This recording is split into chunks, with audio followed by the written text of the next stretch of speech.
Dear students, previous lecture में हमने coordinate geometry के बारे में पढ़ा कि how to find the location of a point in a plane in Cartesian system and how to find the distance between the two points with the help of distance formula.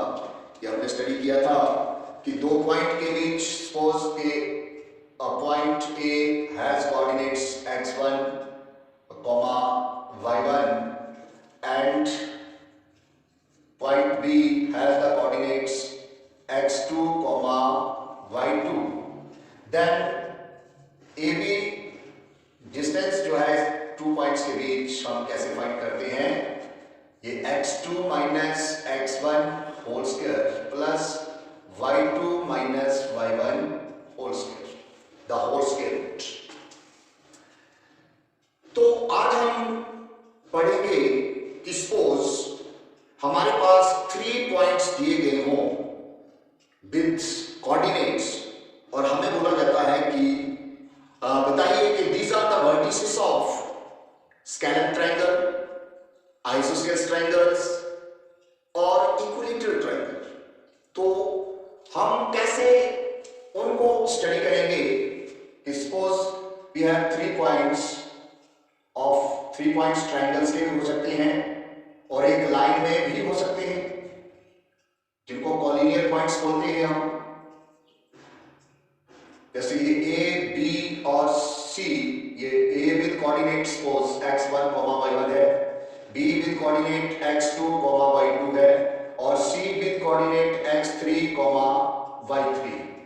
ये हमारे पास these 3 vertices of triangle की बात करते हैं पहले कि क्या ये 3 vertices जो हैं, vertices plural of vertex होता है। in triangle we have 3 vertex A, B, C और plural में इनको vertex का plural होता है vertices। तो हमें कैसे बताना है कि ये A, B और C these are the vertices of scalar triangle, equilateral triangle या isosceles triangle। तो आइसोसेलेस ट्रायंगल या इक्विलेटरल ट्रायंगल या scalar triangle, you know the definition of this triangles. Scalar triangle क्या होती है? जिसकी कोई भी साइड इक्वल नहीं होती। आइसोसेलेस ट्रायंगल क्या होती है? जिसकी एनी 2 साइड्स इक्वल होती हैं। और इक्विलेटरल ट्रायंगल क्या होती है? जिसकी ऑल साइड्स इक्वल होती हैं। तो हमें कैसे बताना है? With the help of this distance formula we have to find the this 3 distances AB, BC और AC। हमने ये AB, BC और AC 3 distances जो है वो with the help of this distance formula हमें फाइंड करना है। और अगर हमारे पास कंडीशन ये बन जाती है इस केस में कि if AB डिस्टेंस जो है ये इक्वल्स टू BC हो जाता है, इक्वल्स टू AC हो जाता है, मतलब तीनों डिस्टेंस हमारे इक्वल आ जाती हैं। तो we can say that these are the vertices of A, B, C are the vertices of equilateral triangle, ये इक्विलेटरल ट्रायंगल की जो है वो वर्टिसेस होंगी। इक्विलेटरल ट्रायंगल अगर हमारे पास एनी 2 डिस्टेंस इक्वल हो जाते हैं, जैसे AB इक्वल्स टू BC आ जाता है हमारा, या BC इक्वल टू AC आ जाता है, या AB इक्वल टू AC आ जाता है। एनी 2 डिस्टेंस अगर ये सेम आते हैं देन क्या होगा? ये A, B, C are the vertices of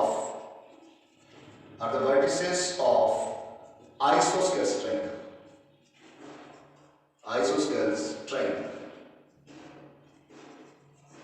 जिसको हम हिंदी में अगर पढ़ें तो ये इक्विलेटरल ट्रायंगल को हिंदी में बोलते हैं समबाहु त्रिभुज। आइसोस्केल्स होती है समद्विबाहु त्रिभुज। और अगर कोई भी डिस्टेंस हमारा सेम नहीं है, if AB not equals to BC distance, not equals to AC distance, then we can say these are the vertices of scalar triangle।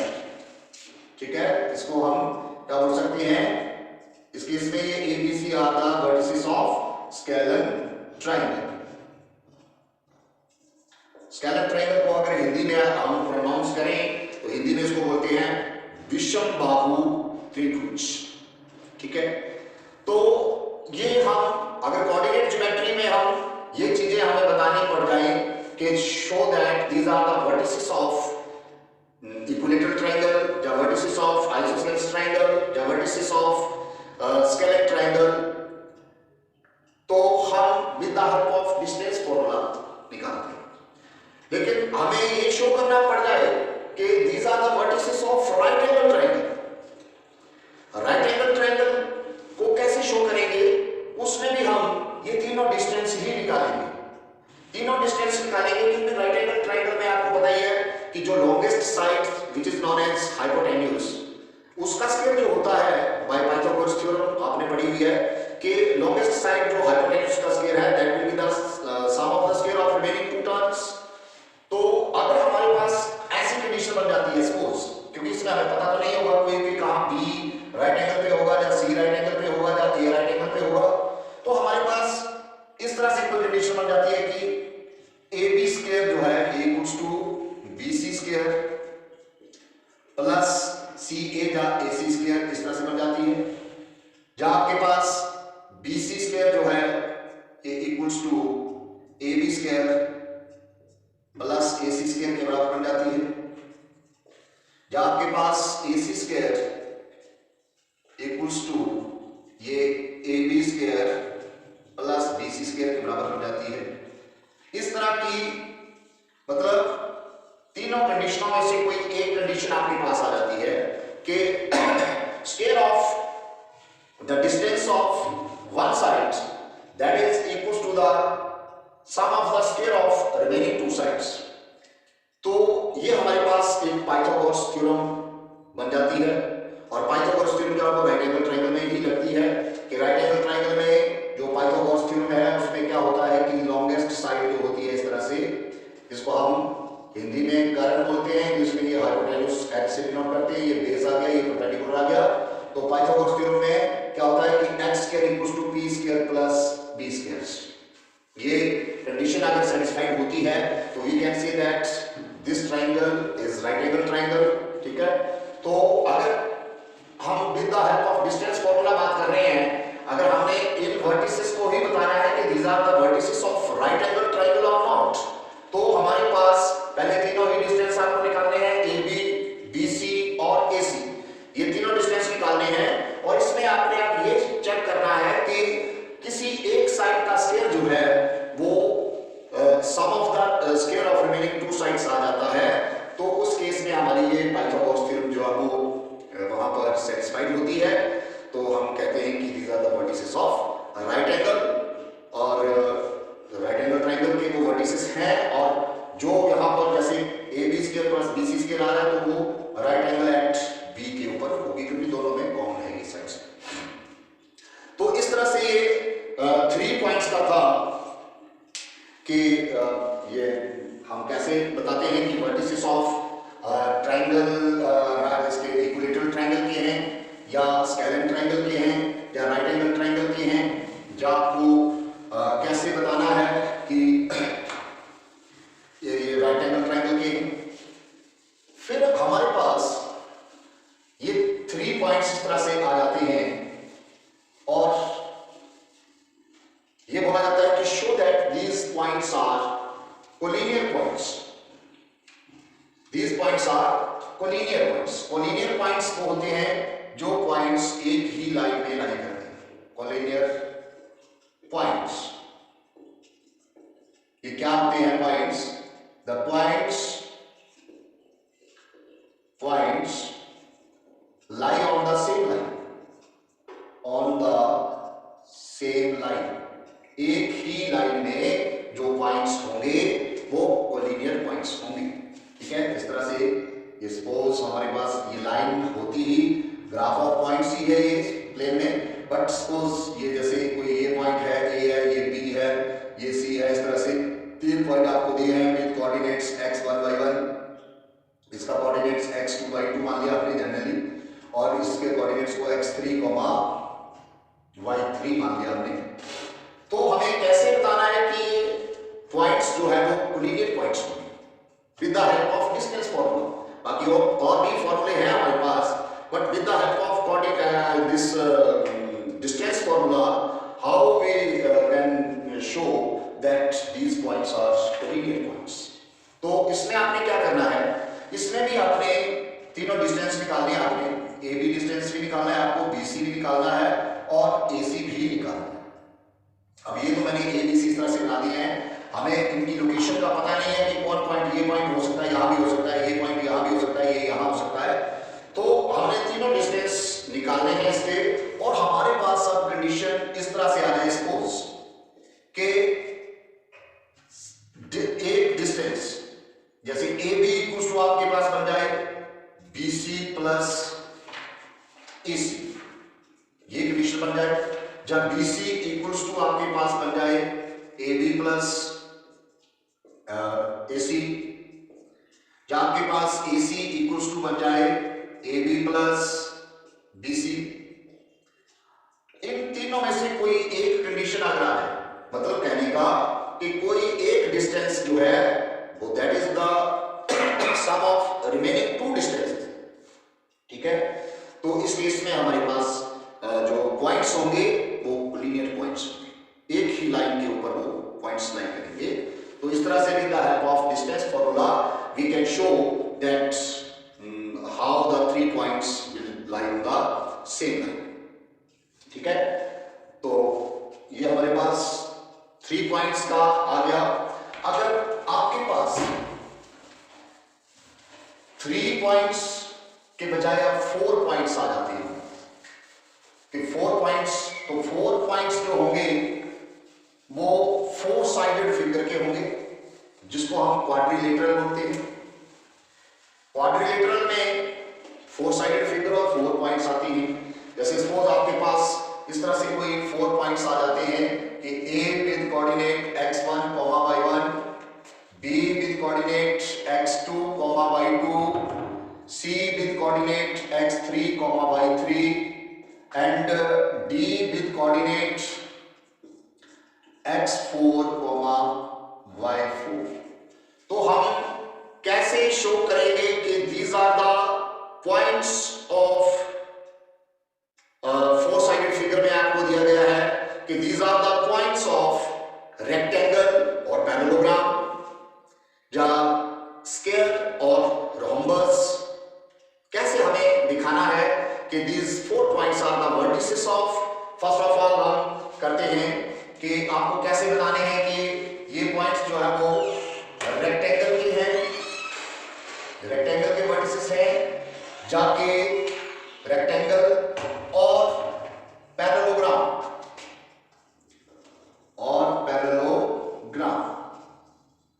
तो अब आपको पता है कि रेक्टेंगल के बारे में और पैरेललोग्राम के बारे में यू नो वेरी वेल कि rectangle whose opposite sides are equal, तो पैरेललोग्राम में भी क्या होती है कि अपोजिट साइड्स इक्वल और पैरेलल होती है। रेक्टेंगल में भी वही चीज होती है, पैरेललोग्राम में भी वही चीज होती है। फिर हम कैसे इनको डिफरेंशिएट करें, कैसे हम बताएं कि these are the vertices of rectangle और parallelogram.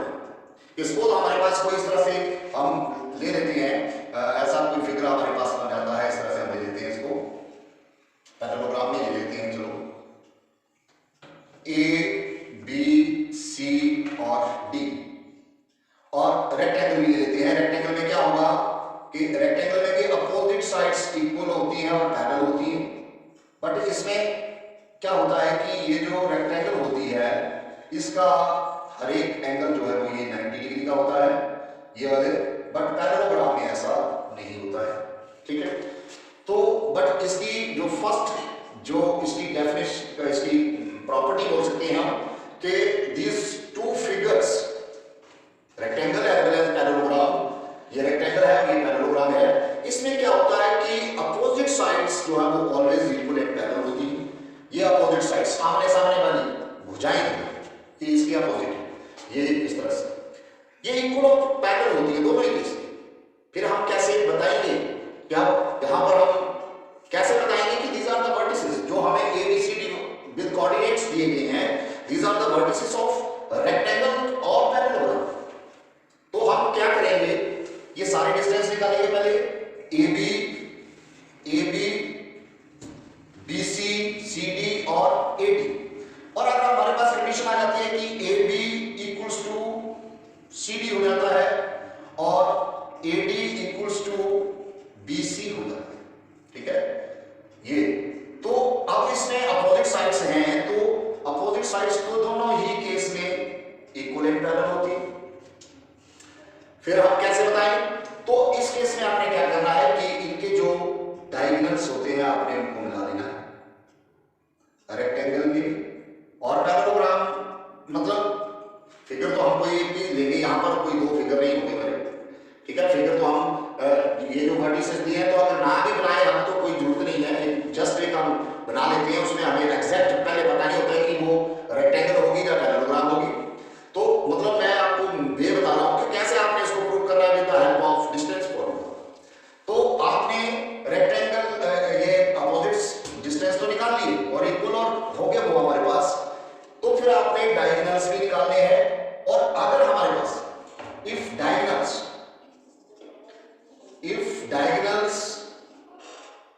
AC equals to BD हो जाता है, if diagonals are equal, के कहने का मतलब कि if diagonals are equal then A B C D are the vertices of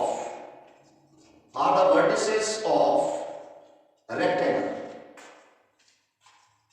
और अगर डायगोनल्स इक्वल नहीं आते हैं तो these are the vertices of parallelogram, ठीक है। इस तरह से आपने बताना है कि these 4 points और 4 vertices are the vertices of rectangle और पैरेललोग्राम। तो क्या करना आपने, सारे डिस्टेंस निकालने हैं, फिर देखना है कि अपोजिट डिस्टेंस इक्वल है। तो उस केस में अपोजिट डिस्टेंस इक्वल है तो हम सीधे इसको नहीं बता सकते कि ये रेक्टेंगल है, क्योंकि रेक्टेंगल और पैरेललोग्राम का कॉम्बिनेशन होता है, ये सेम फिगर होते हैं हमारे, अपोजिट साइड्स इक्वल और पैरेलल होती है इनमें। तो फिर हम कैसे इनको डिफरेंशिएट करेंगे, तो with the help of diagonals, कि डायगोनल्स अगर इक्वल है तो वो रेक्टेंगल होगी और डायगोनल्स इक्वल नहीं है तो पैरेललोग्राम। क्लियर। सेम जो है वो हमारा आता है सेकंड केस स्क्वायर और रोम्बस का। स्क्वायर और रोम्बस में हमारे पास आपको पता है कि डेफिनेशन ऑफ स्क्वायर और रोम्बस की 4 साइड्स इक्वल होती है। स्क्वायर में भी 4 साइड्स इक्वल होती है, तो रोम्बस की भी 4 साइड्स इक्वल होती है। इसको हिंदी में हम वर्ग या समचतुर्भुज बोलते हैं। सेकंड केस हमारा जो है स्क्वायर और रोम्बस। कैसे आप बताएंगे कि ये 4 वर्टिसेस जो हैं ये स्क्वायर के हैं या रोम्बस के हैं? तो वैसे ही आपने क्या करना है, 4 डिस्टेंस निकालने हैं, A B B C C D और ए डी। अगर ये 4 डिस्टेंस सेम आ जाते हैं, A B equals to B C आ जाता है, इक्वल्स टू सी डी आ जाता है, इक्वल्स टू ए डी आ जाता है, तो अभी हम नहीं बता सकते कि ये स्क्वायर है या रोम्बस, क्योंकि स्क्वायर में आपको पता है कि चारों साइड इक्वल होती है, तो रोम्बस की भी समचतुर्भुज जो होती है हमारी, उसकी भी चारों साइड बराबर होती है। लेकिन फर्क ये होता है कि स्क्वायर के ईच एंगल इज 90 डिग्री, चारों एंगल जो है वो 90 डिग्री की होती है, बट रोम्बस में ऐसा नहीं होता है। भुजाएं उसकी बराबर होती हैं, समचतुर्भुज है, लेकिन एंगल जो है वो 90 डिग्री के देते हैं। बट इसमें एंगल से पता नहीं चलेगा हमें, तो फिर हम डायगोनल्स पर जाएंगे कि डायगोनल्स जो है वो ड्रॉ कर लेंगे स्क्वायर में भी, और सॉरी बनाएंगे तो हम कोई एक ही फिगर बनाएंगे ना इसमें से, और हम इस तरह से अगर चारों साइड इक्वल आ गए तो फिर हम इसके डायगोनल्स भी जो है वो ड्रॉ कर लेंगे, और इनको भी with the help of distance formula हम फाइंड कर देंगे, ए बी सी डी। तो ये डायगोनल्स ए सी भी निकाल लेंगे और बी डी डायगोनल भी निकाल लेंगे। अब if diagonals are equal then A B C D are the vertices of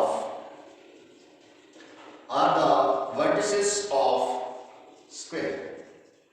square के 4 साइड्स इक्वल होती हैं, जो वर्ग होता है हमारा, इसकी चारों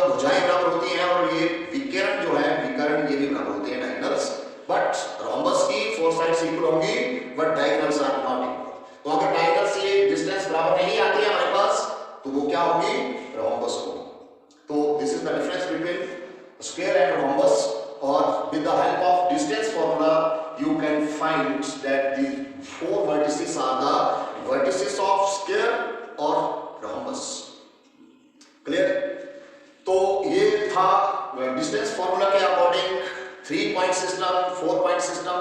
ठीक है, अब हम करेंगे कि how to find the area of triangle whose vertices are given, कि जिसके हमारे पास ए बी सी ये 3 वर्टिसेस गिवन हो हमारे पास, और हमें बोला जाता है कि find the area of triangle. वैसे आपने एरिया ऑफ ट्राइंगल निकालने के लिए अलग अलग फॉर्मूले स्टडी किए हैं, जिसकी हमारे पास साइड्स दी गई होती हैं.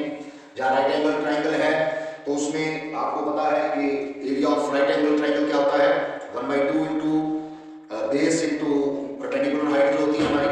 ठीक है, अगर आपके पास इक्विलेटरल ट्राइंगल है तब भी आप इक्विलेटरल ट्राइंगल का area √3/4 into A square, here A is the side of the equilateral triangle. इस तरह से आप बहुत सारे फॉर्मूले आपने स्टडी किए हुए हैं.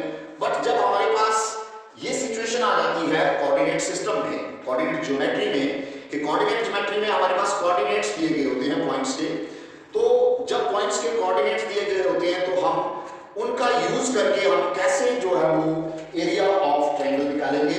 बहुत सिंपल सा है. इस तरह से आपकी कोई ट्रायंगल ये एबीसी दी हुई है, A with coordinate x1 y1, B with coordinate x2 y2 and C with coordinate x3 और y3. तो इसका एरिया जो होगा सिंपल वे में इसको आपने ऐसे इस तरह से एरिया ऑफ ट्राइंगल क्या हो जाएगा 1/2 इंटू इस तरह से पहले आप इनको अरेंज करेंगे कोऑर्डिनेट्स को एक डिटरमिनेंट टाइप बनाएंगे हम. फर्स्ट रो में हम इसका जो फर्स्ट पॉइंट के कोऑर्डिनेट्स हैं उनको लिख देते हैं. सेकंड रो में x2 और y2, थर्ड में x3 और y3, और इसमें जो हमारा दोबारा फिर से जो ऊपर वाला पॉइंट है x1 y1 उसको हम लिख देते हैं. इस तरह से एक हम इसको बना के और फिर इसको सॉल्व कैसे करेंगे 1/2 इंटू, अब इसको इसके साथ multiply x1 y2 minus x2 y1 कैसे होगा x1 y2 minus x2 y1, फिर प्लस, फिर इसको इसके साथ मल्टीप्लाई माइनस इसको इसके साथ मल्टीप्लाई, क्या होगा x2 y3 minus x3 y2, फिर प्लस इसको इसके साथ मल्टीप्लाई माइनस इसको इसके साथ multiply, x3 y1 minus x1 y3 और ये क्लोज. इसको सॉल्व करके हम जो है उसका एरिया फाइंड कर सकते हैं. ठीक है, ये मेथड है जब वर्टिसेस हमारे पास दिए गए होते हैं ट्राइंगल के विद कोऑर्डिनेट्स, तो उनको हम उसका एरिया फाइंड करने के लिए इस फॉर्मूले का यूज करते हैं. और जब हमारे पास एरिया ऑफ ट्राइंगल 0 के बराबर आ जाता है तो उस केस में भी ये पॉइंट्स जो है वो आपके एक ट्राइंगल ना रहकर जो क्या हो जाता है ये कोलिनियर पॉइंट्स बन जाते हैं, क्योंकि ट्राइंगल नहीं बनती उस केस में. ठीक है, 3 पॉइंट्स जो है वो ट्राइंगल के नहीं होंगे, क्योंकि एरिया ऑफ ट्राइंगल अगर 0 हो गया तो मतलब वो एक लाइन के ऊपर लाई कर रहे हैं पॉइंट्स, ट्राइंगल नहीं बना रहे हैं. ठीक है, तो कोलिनियर पॉइंट्स को शो करने का एक तो हमने with the help of distance formula किया कि सम ऑफ एनी 2 डिस्टेंसेस जो इक्वल्स टू थर्ड बार हो जाते हैं तो वो पॉइंट्स कोलिनियर हो जाते हैं. वैसे ही अब with the help of area of triangle इससे भी हम बता सकते हैं कि 3 पॉइंट्स आर कोलिनियर और नॉट. तो हम क्या करेंगे कि एरिया ऑफ ट्राइंगल निकालेंगे, और इफ एरिया ऑफ ट्राइंगल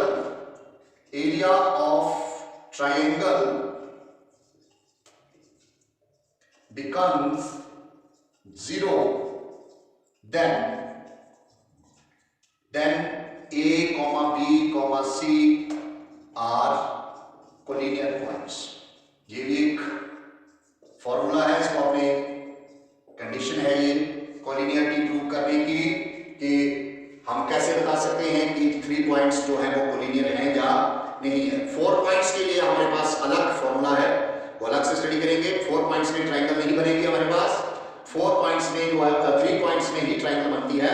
तो अगर 3 पॉइंट्स को कोलिनियर प्रूव करना है तो आप बता सकते हैं by finding the area of triangle and if it becomes 0 then you can say that these points are collinear points. ठीक है, तो ये थी कुछ एक कंडीशंस, इसमें हम इनके बेस्ड जो है वो क्वेश्चन भी करेंगे नेक्स्ट वीडियो में, और 4 पॉइंट सिस्टम भी हम और उसको आगे बढ़ाएंगे, उनको कैसे हम शो करेंगे वो नेक्स्ट, जैसे जैसे हमारे टॉपिक्स बढ़ते जाएंगे। अब स्लोप फॉर्म्स आएंगी, स्लोप निकालेंगे कि how to find the slope of line segment जो हमारे पास दिया है, उसका स्लोप कैसे निकालेंगे इन कोऑर्डिनेट ज्योमेट्री में, उसके लिए भी हमारे पास अलग अलग फॉर्मूले हैं, तो उनको स्टडी करेंगे हम। तो आई थिंक कि you understand these topics very well, और वेरी इंपॉर्टेंट टॉपिक्स है ये हमारे। ठीक है, बहुत ध्यान से आपने इनको समझना है। ये एक कंपटीशन पॉइंट ऑफ व्यू से भी हमारे बहुत ही इंपॉर्टेंट हैं, और वैसे भी सिलेबस के अकॉर्डिंग भी बहुत ही इंपॉर्टेंट है, इनको अपने ध्यान में रखना है। और अगर आपको ये वीडियो पसंद आई है तो आपने इसको लाइक शेयर करना है, और अगर चैनल पर नए हो तो सब्सक्राइब भी करना है। Thank you.